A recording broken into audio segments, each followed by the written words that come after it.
Alhamdulillah, alhamdulillah rabbil alamin. Wa bihi nasta'inu ala umuri dunya waddin. Asyhadu an la ilaha illallah wahdahu la syarika lahu wa asyhadu anna Muhammadan abduhu wa rasuluhu al-mab'uts rahmatan lil alamin. Allahumma shalli wa sallim ala sayyidina wa maulana wa syafi'ina wa habibina wa khatamil anbiya'i wal mursalin wa ala alihi wa sahbihi wa fi kulli lamatin wa nafasin adada ma wasa'a wa hasbunallahu wa ni'mal wakeel, ni'mal mawla wa ni'man nasir, wa la hawla wa la quwwata illa billahil aliyyil azim. Fasal muttaqun, qala Allah subhanahu wa ta'ala fil Qur'anil Karim wa huwa asdaqul qailin. A'udzu billahi minasy syaithanir rajim. Ya ayyuhalladzina amanu udkhulu fis-silmi kaffah wa la tattabi'u khutuwatish syaitani innahu lakum 'aduwwun mubin. Sadaqallahul azim wa ballagha rasulul karim wa nahnu ala dhalika minasy syahidin wa syakirin. Fa ya muslimun rahimakumullah, ittaqullaha haqqa tuqatih wa la tamutunna illa wa antum muslimun. Ma'asyiral muslimin, jamaah Jumat Masjid Hidayah, insyaallah dengan ketulus ikhlasan hati nurani kita, dengan penuh kesadaran kita merenungkan dari seluruh berbagai nikmat Allah dan pemberian Allah kepada kita semua. Wa ta'udhu ni'mat Allah, dan segala sesuatu yang Allah berikan kepada kita, titipkan kepada kita, merupakan hal yang patut kita syukuri. La azidannakum, dengan perenungan yang mendalam atas nikmat Allah secara keseluruhan, maka Allah akan menjadikan kita sebagai orang-orang yang bersyukur kepada-Nya,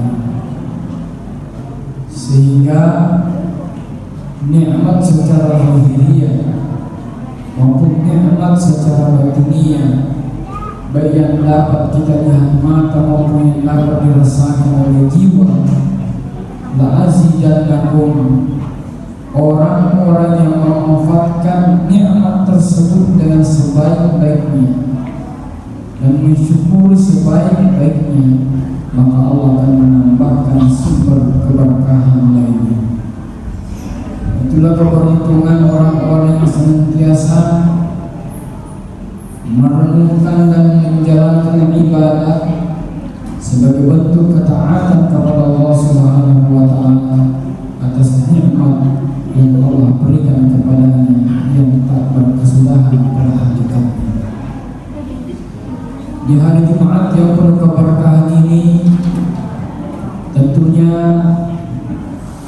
kita senantiasa berharap dan bermohon kepada Allah agar Rasulullah SAW Nabi dan Rasulullah akan menjadi syafaat bagi kita semua.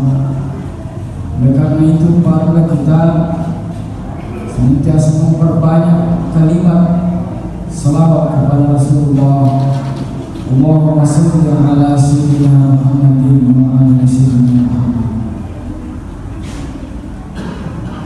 Ketika lidah mengucapkan kalimat salawat kepada Nabi dan hati membenarkan atas ucapan itu, dan perilaku mengikuti kemuliaan Rasulullah, maka itu pada hakikatnya kita memperkenalkan diri kita Rasulullah SAW agar nanti di yaumul qiyamah, di padang mahsyar, di akhir akhirat, bahkan dalam kehidupan dunia kita saat ini, Allah masih berikan kesempatan.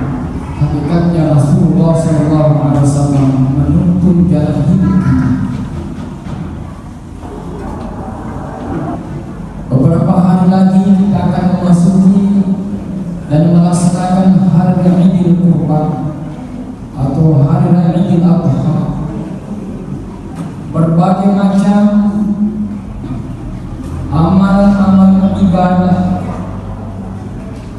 yang mempunyai kemuliaan dan pahala yang begitu besar, bahkan keberkahan-keberkahan yang begitu banyak bagi orang-orang yang mengikhlaskan dirinya atau memanfaatkan titipan rezeki Allah Subhanahu wa Ta'ala, atau paling tidak mereka berniat baik untuk merubah hidupnya dari yang kurang baik menjadi lebih baik, atau berniat bagi orang yang selama ini bergelima dengan dosa, durhaka dan kemaksiatan, berniat hari Jumat yang penuh berkah ini menjadi orang yang taat kepada Allah, berniat menjadi bermanfaat dalam kehidupan keluarga, kehidupan masyarakat dan seterusnya, sehingga bisa jadi yang menyebabkan niat baik itu ghufira lahu ma taqaddama min dzambi,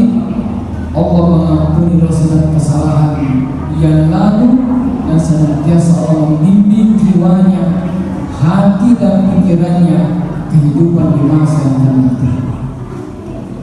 Sehingga Imam Ghazali rahimahullah, seorang tokoh Islam dan ulama besar yang pernah menulis berbagai macam bentuk agama dalam kehidupan manusia, di antaranya adalah Al-Hudi, memberikan gambaran bahwa betapa mulia dan tingginya harkat dan martabat manusia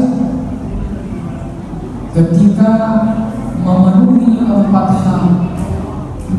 Yang pertama, hadirnya di dalam jiwanya kesadaran diri bahwa diri ini adalah manusia, bukan hewan, bukan tumbuh-tumbuhan, bukan makhluk-makhluk biasa, tapi diri ini adalah manusia, khalifatul ardh, yang senantiasa diberikan tempat yang mulia oleh Allah Subhanahu wa Ta'ala.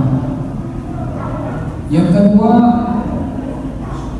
dengan melaksanakan ketaatannya kepada Allah, apa bentuk perintah Allah, maka dengan tulus ikhlas melaksanakannya dengan baik, dan dia yakinkan bahwa tidak ada sesuatu perintah Allah yang dilaksanakan dengan penuh kesabaran, keikhlasan dan ketaatan kecuali Allah akan berikan limpahan keberkahan dalam kehidupan orang atau hamba tersebut. Yang ketiga, hadirnya di dalam jiwanya istiqamah dengan prinsip bahwa menjauhi larangan Allah, apapun bentuk larangan itu, akan justru sesungguhnya lebih memberikan kebaikan dan berkahan baik untuk diri kita, keluarga, masyarakat dan seterusnya. Nasabah menarik kotulita biasa kita ditujuna anu badecenya berdijadi nasabari mabela ditujuna anu majah. Segala sesuatu yang menjadi kebiasaan kita terhadap kebaikan dan kebiasaan kita sudah menjadi aktivitas ibadah keseharian kita, maka insya Allah dengan hal itu dapat kita menjauhkan diri segala kemungkaran, kemaksiatan dan dosa-dosa. Yang keempat, tak terputusnya doa dan harapan, karena sesungguhnya tidak ada manusia yang tidak punya kesalahan, tidak ada manusia yang tidak punya keterbatasan, tidak ada manusia yang tidak punya kemaksiatan dan sebagainya, celah dan keburukan.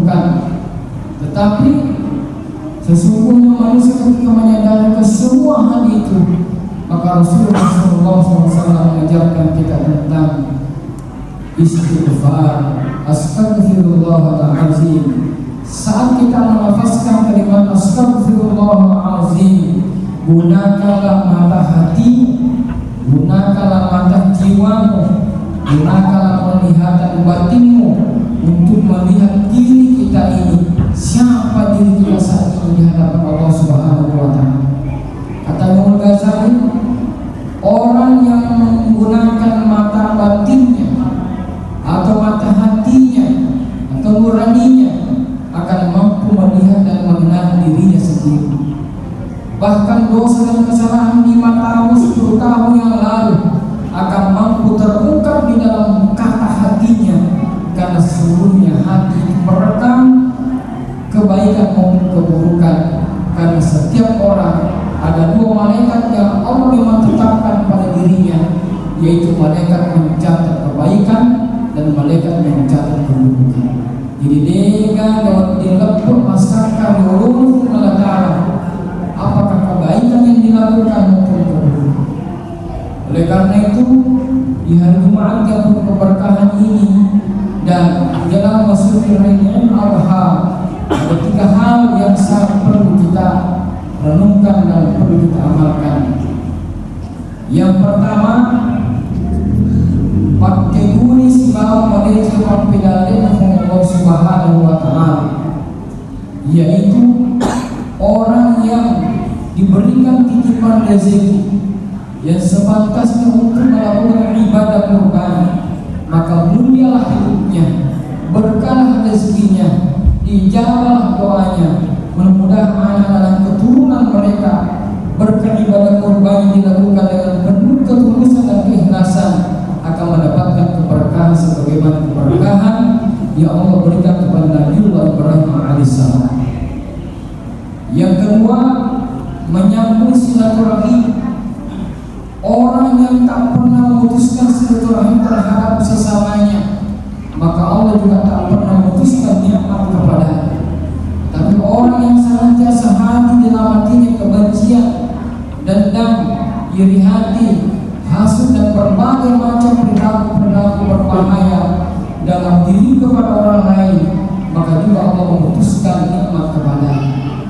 Oleh karena itu Rasulullah SAW senantiasa mengajarkan kepada kita, menjadilah diri rahmatan lil alamin, rahmat atas seluruh alam semesta ini.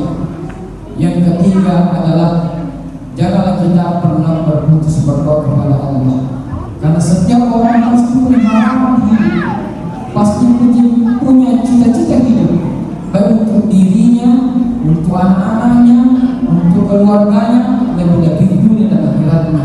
Salah satu doa yang selalu kita memandangkan dan baca yaitu Rabbana atina fid dunya hasanah.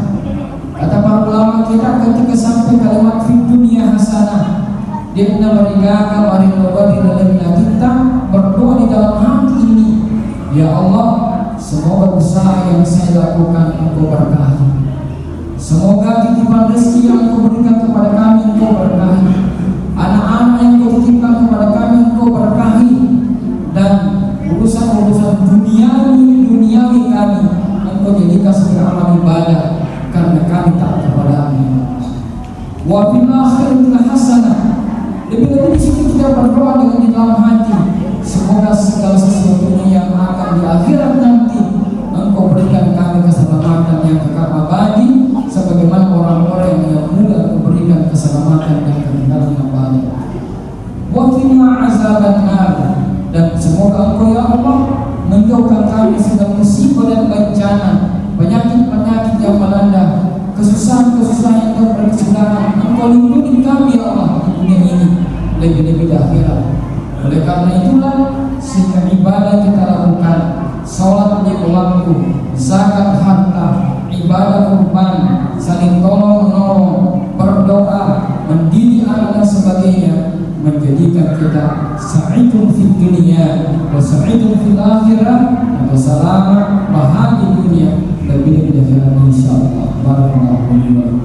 Baik, manfaatnya wa zikir hakim. وتقبل منا كنت من السماء.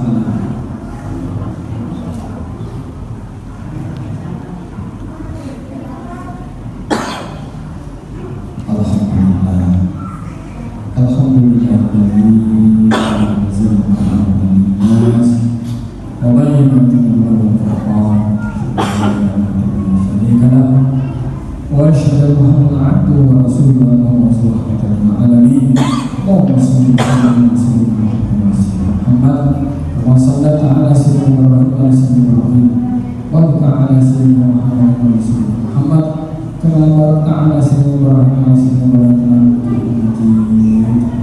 الله سبحانه وتعالى إن الله يصلي على النبي يا أيها الذين آمنوا صلوا عليه وسلموا تسليما اللهم صل وسلامات والمؤمنين والمؤمنات والأحياء والأموات ويا رب العالمين اللهم إنا نسألك توبة نصوحا ربنا آتنا من لدنك رحمة وهب رشدا اللهم طول أمورنا واسع سعدنا وحفظ قلوبنا وثبت إيماننا وأحسن أعمالنا وارزقنا برحمتك يا الراحمين ربنا آتنا في الدنيا حسنة وفي الآخرة حسنة وقنا عذاب النار عباد الله إن الله يأمر بالعدل والإحسان وإيتاء ذي القربى وينهى عن الفحشاء والمنكر والبغي يعظكم لعلكم تذكرون وذكر الله أكبر والله يعلم ما تصنعون